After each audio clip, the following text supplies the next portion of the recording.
Comme je vous disais dans une précédente capsule il n'y a pas si longtemps, je vous parlais de l'inspecteur en bâtiment et de l'évaluateur agréé. L'inspecteur, c'est pas mal clair pour tout le monde, mais l'évaluateur agréé, c'est plus complexe dans la tête des gens. Pourquoi on a un évaluateur agréé? À quel moment l'évaluateur agréé arrive?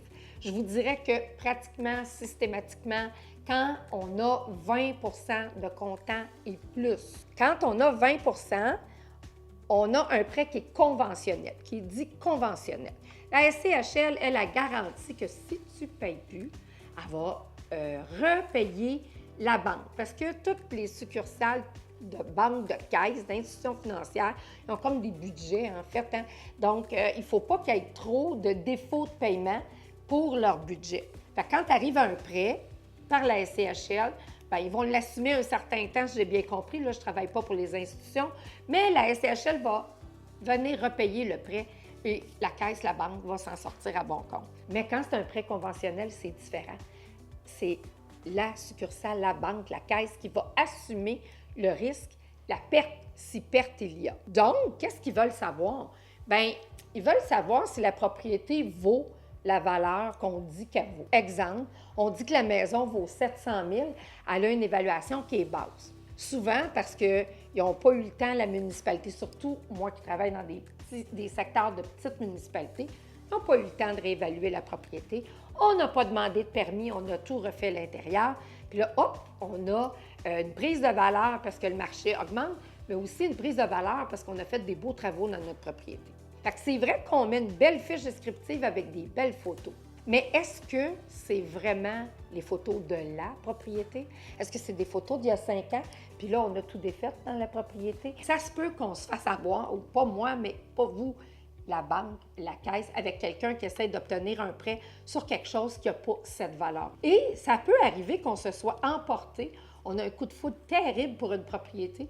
On a fait une promesse d'achat qui était vraiment très haute parce qu'on s'est dit, celle-là, il n'y a pas personne d'autre que moi qui va l'avoir. Fait que là, on a mis un gros prix. Et peut-être qu'un prêt ne supporte pas cette valeur-là. Je vous explique pourquoi. Si on a une maison qu'on a offert 750, mais que l'évaluateur agréé dit qu'elle vaut 700, si vous faites faillite demain matin, puis vous ne payez plus, et bien là, il va manquer 50 000. C'est la banque qui va l'assumer, plus les paiements qui ne seront pas faits, plus la commission pour revendre la propriété. Donc, il y a un paquet de frais pour eux qui s'ajoutent. Donc, la banque veut s'assurer qu'elle prête le bon montant sur la bonne valeur de propriété. L'évaluateur de la caisse, ça, j'entends ça tout le temps, ou de la banque, là, mais il n'y a pas d'évaluateur qui travaille pour la caisse. Il n'y a pas d'évaluateur qui travaille pour les banques. Comment ça fonctionne? Il y a une espèce de plateforme. Je ne fais pas de l'hypothèque, là, mais les gens qui veulent, les évaluateurs qui ont envie de faire des évaluations, mettent leur nom là. Hein? Ils s'inscrivent sur la plateforme, puis ça sort pas mal à tour de rôle. Fait qu'on ne choisit pas. Pourquoi? Pour éviter le conflit d'intérêts. C'est la caisse, la banque qui distribue à tour de rôle. Puis là, la personne vient, elle fait un rapport d'évaluation. Donc, elle ne travaille pas pour l'institution financière. Ils veulent faire de bonnes évaluations pour continuer à avoir de la souscription puis d'en faire des évaluations parce que c'est une grosse source de revenus pour les évaluateurs agréés. Fait que c'est un peu comme ça que ça fonctionne. Ils sont mandatés, on prend un rendez-vous, ils rentrent, des fois ça dure 15 minutes, ils ont des grilles à cocher, clac, clac, clac, clac. Puis là, ils font plus qu'une méthode. Le coût de reconstruction, les comparables comme nous, les courtiers, on fait. Je pense qu'il y a une troisième méthode, je vous le dis, moi je ne suis pas un évaluateur agréé, mais ils mettent tout ça ensemble, bam, ils font un rapport, fournissent ça à la banque, puis là, la banque, elle décide qu'est-ce qu'elle fait. Qu'est-ce qui arrive si on n'a pas la bonne valeur? Ça arrive. Plus souvent qu'on le pense, c'est surprenant.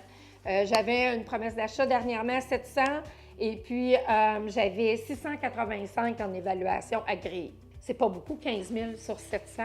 Je ne sais pas c'est quoi le pourcentage, mais quand même, c'est 15 000 Alors, on a plusieurs choix. Est-ce que l'acheteur va fournir la mise de fonds supplémentaire, le 15 000 qui manque? Est-ce qu'on va faire une baisse de prix? Parce que beaucoup de gens vont dire, bien, pourquoi je paierais plus cher si ça ne le vaut pas?